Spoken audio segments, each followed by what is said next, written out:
Farmers, ready na ba kayong matutong magtanim ng apple? Makita nyo sa aking video, meron tayo ritong apple. Ito isang uri ng Fuji apple. Ito ka-farmers, madali nating mapatubo. Sa ating lahat ng tinanim, mas madaling patubuin yung Fuji apple, mga farmers. Ito ka-farmers, rekta na natin itatanim sa ating taniman ng ating apple, mga ka-farmers. Kumbaga, sa rekta na natin siya itatanim sa ating pagtatanim. Gaya nito mga farmers, dito natin siya itatanim.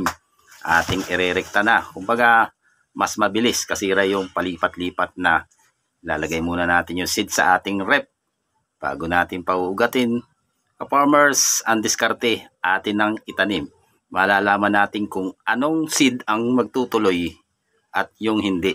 Kumbaga farmers, kahihintay natin, inilagay pa natin sa rep. Di halos napakatagal na panahon bago pa siya tumubo, kundi 100 years pa siguro yun bago tumubo mga farmers. Hindi katulad nito, malalaman na agad natin kung alin yung mga tutubo at yung magtutuloy mga farmers.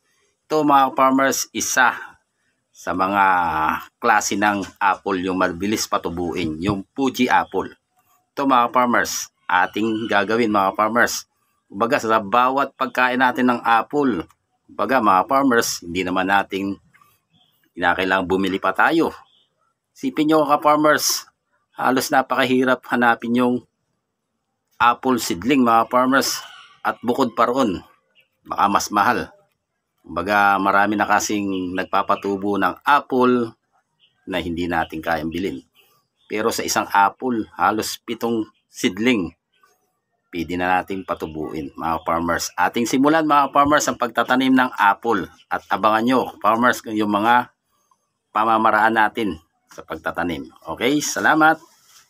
Farmers, sisimulan na natin yung pagtatanim ng ating apple kasama yung Sunkist mga ka-farmers. Kumbaga ka-farmers, dito natin kinukuha ang ating gagamiting seedling mga farmers.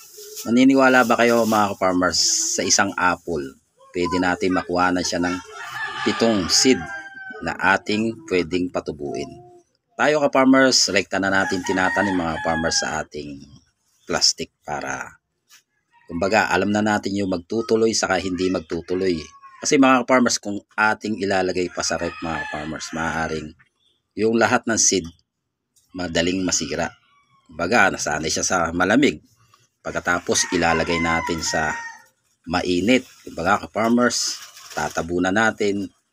Muli natin siyang tatabunan na may tubo na. Hindi katulad mga farmers pag ating nang itinanim. Malalaman natin mga farmers kung magtutuloy yung ating seed ng apple. Katulad nito mga farmers, magtatanim tayo ng Sunkist. Halos malalaki to mga farmers. Meron na rin tayo napatubo mga farmers na orange sa ating farm. Baga yung orange dito mga farmers, hindi ganito ang kulay. Pero halos nabuhay natin at napabunga. Ito mga farmers, ating kukuha na ng ating bagong seedling mga farmers. Kumbaga sa isang katulad nito, Fuji apple. Yan ang madaling patubuin mga farmers. Minsan makikita nyo mga farmers pag ating binuksan to, halos may ugat na yung buto. Kaya kung magtatanim kayo mga farmers, yung Fuji apple halos madaling patubuin. Hindi katulad ng Gala apple. Yun mga farmers, maniniwala ako, ubra muna natin paugatin galing sa ating rep. Pero tayo mga farmers, dahil nalaman natin na mas mabilis tumubo yung Fuji apple. Baga, kaya napapabunga yung Fuji apple dito sa ating Pinas. Sa Pinas mga farmers, kumbaga, mas madaling patubuin to at madaling palakihin. Okay? Farmers, sisimulan na natin yung pagtatanim. Mga ka-farmers, ang kukunin natin yung seed. Mayroon tayong sample ng ating pagtatanim mga farmers ng ating simpleng pagtatanim ng ating apple sa yung Sunkist. Tulad nito mga farmers, meron na tayong kinuha lang nating lupa sa ating bakuran mga farmers. Kumbaga kung saan tayo magtatanim mga farmers, yun na rin ang ating gagamitin. Kumbaga ito mga sample natin mga farmers, makikita nyo sa aking video. Sipin nyo mga farmers, halos matigas yan, halos halo yung mabuhangin saka yung pinakalupa natin dito mga farmers.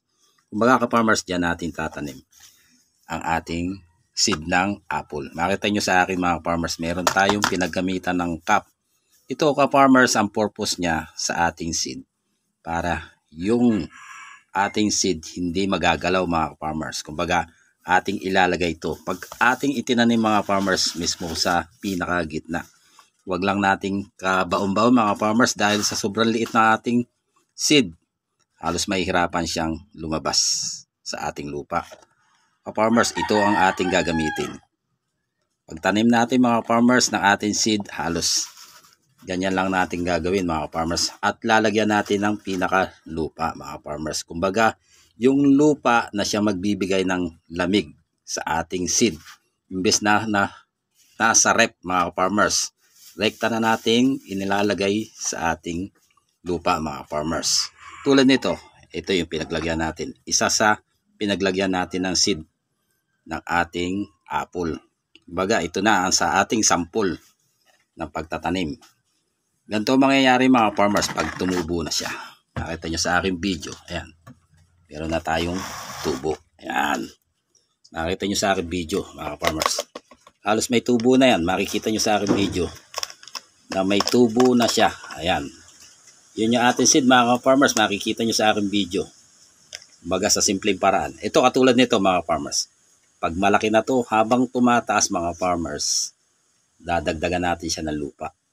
Baga ka-farmers, huwag natin munang aalisin yung ating cup hanggat ang pinakapuno niya ay light pa. Hintayin natin maging green mga farmers para mabilis ang paglaki niya mga farmers. Hindi tulad ng ating aalisin na agad yung cup. Maaaring mabilis mamatay. Sa hangin pa lang mga farmers, namamatay na yung apple dahil hindi niya kakayanin yung ihip ng hangin dito sa atin. Baga mas mainit na hangin ang dumadampi sa ating apple. Kaya iyon yung malimit na kinamamatay ng ating apple mga farmers.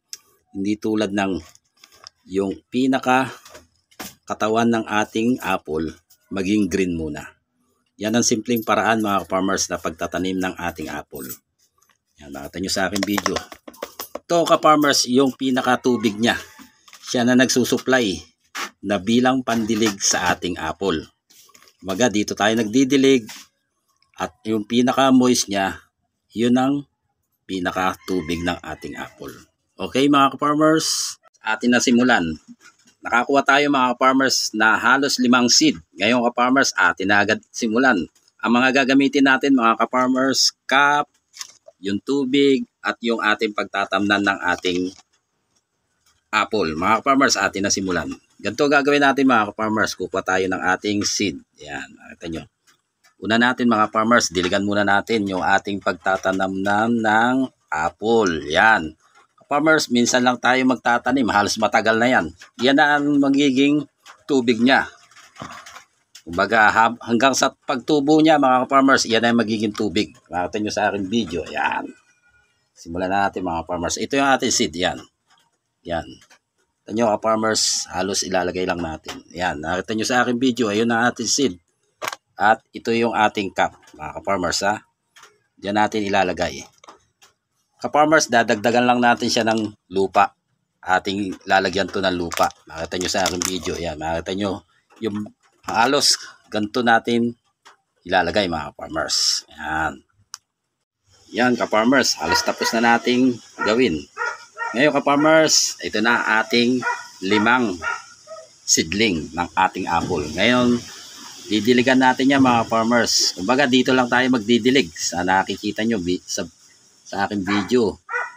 Kumbaga hindi sisiksik yung lupa sa ating seed. Yan. Nakita nyo ka-farmers. Sa simpleng paraan meron na tayong 5 seedling ng ating apple. Ka-farmers, antimano makikita natin na tutubo na yung ating apple. Sa simpleng paraan meron na tayong apple na pwede nating itanim sa ating bakuran. Kahit sino, kahit bata, pwedeng magtanim ng ating, yan, nakita nyo sa aking video, na itanim na natin sa simpleng paraan. Ka-farmers, saglit lang natin maitanim, di ba? Sa simpleng paraan, meron na tayong apple seedling na kahit sino pwedeng magtanim. Okay? Salamat! Ka-farmers, yung ating apple. Ka-farmers, ito na ang mangyayari sa ating apple. Yan. Imbis na ilagay natin sa rep mga farmers. Kumbaga sa rep, halos 2 weeks. Kung irerekta na natin, ito mangyayari yan mga farmers sa ating apple na ating tinanim. Nakita nyo mga farmers kung paano tayo magtanim. Yan. Susunod mga farmers, halos ganito na kalaki. Yan, nakikita nyo sa aking video. Yung pinaka-moist na yan, iyan yung pinaka-tubig niya. Kumbaga, may sukat yung tubig at hangin na nakikita nyo sa aking video. Wala tayong nakalagay mga farmers dyan na butas. Yan. Tingnan natin mga farmers ha. Ang ating apple. Yun o. Alto na mga farmers. Kaya bilis mga farmers. Yan ang sinasabi ko ka-farmers. Yung ating apple sa pagtatanim. Baga yan o. Makikita nyo sa aking video. Sa simpleng paraan, nakapagpatubo tayo ng apple. Ayan. Makikita nyo sa aking video. Yan yung tsura ng ating apple mga farmers. Sa loob ng 1 month. Ito yung ating apple mga farmers. Na ating pagtatanim ng apple. Yun ang ating umpisa. Ating Fuji apple. Madaling patubuin mga farmers yan. Kitang kita sa ating video mga farmers yung ating apple. Yan, nakita nyo farmers. Yan ang sinasabi ko farmers pag green na. Halos may matatag na siya. Di tulad ng bagong tubo farmers. Napakasila ng ating apple. Kaya farmers, matyaga lang nating aalagaan yung ating apple para mabuhay. Yan. Ating babalik mga farmers dahil hindi pa niya kaya mga farmers yung init. Kumbaga hindi sa init, sa hangin namamatay yung ating apple pagbata pa.